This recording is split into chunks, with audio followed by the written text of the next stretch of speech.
প্রশ্ন 1036 মাননীয় সদস্য জনাব মাহমুদুজ্জামান চৌধুরী সিলেট 3 আপনি উত্থাপন করুন।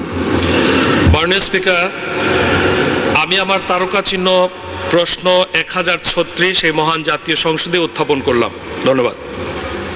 তারকা চিহ্নিত প্রশ্ন 1036 সংসদে উত্থাপিত হলো। মাননীয় বিদ্যুৎ জ্বালানি ও খনিজ সম্পদ প্রতিমন্ত্রী অ্যাডভোকেট শামসুল হক টুকু। মাননীয় বিদ্যুৎ জ্বালানি ও খনিজ সম্পদ প্রতিমন্ত্রী অ্যাডভোকেট শামসুল হক টুকু। মাননীয় স্পিকার, কত নাম্বার একটু অনুগ্রহ করে? 1036 প্রশ্নকর্তা মাননীয় সদস্য জনাব মাহমুদুজ্জামান চৌধুরী সিলেট 3। ধন্যবাদ মাননীয় স্পিকার। সিলেট জেলার ফেঞ্চুগঞ্জ উপজেলা ও দক্ষিণ সুরমা উপজেলার অধিকাংশ এলাকায় পাইপলাইন স্থাপনের মাধ্যমে গ্যাস সংযোগ দেওয়া হইয়াছে এবং Jalalabad gas transmission and distribution system লিমিটেডের গ্যাস পাইপলাইন সম্প্রসারণ নীতিমালা অনুযায়ী যথারীতি গ্যাস পাইপলাইন সম্প্রসারণের কাজ অব্যাহত আছে।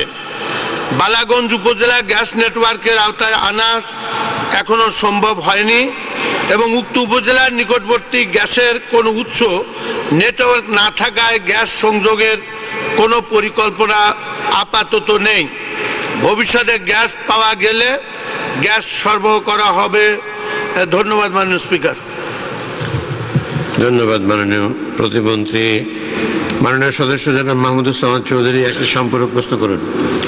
মাননীয় স্পিকার, এই বক্তব্যের সাথে আমার সামান্য একটি দ্বিমত আছে। আমার নির্বাচনী এলাকা দক্ষিণ সুরমা ফেঞ্চুগঞ্জ এলাকার উপর দিয়ে 2টি গ্যাস পাইপলাইন অতিক্রম করেছে, একটি হরিপুর পাইপলাইন এবং অন্যটি সাইপামের পাইপলাইন।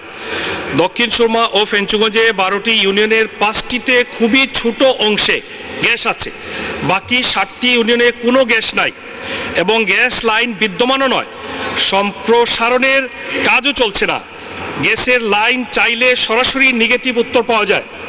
এই অবস্থায় মাননীয় মন্ত্রী মহোদয় জালালাবাদ গ্যাস ট্রান্সমিশন এবং ডিস্ট্রিবিউশন লিমিটেডকে কথায় আর কাজে মিল রাখার জন্য নির্দেশ দেবেন কি? ধন্যবাদ। ধন্যবাদ মাননীয় সদস্য। মাননীয় প্রতিমন্ত্রী। ধন্যবাদ মাননীয় স্পিকার। ধন্যবাদ মাননীয় সংসদ সদস্য। কথা কাজে মিল না থাকলে অবশ্যই তদন্ত করা হবে এবং তার ব্যবস্থা হবে এবং সঠিক নির্দেশও দেওয়া হবে।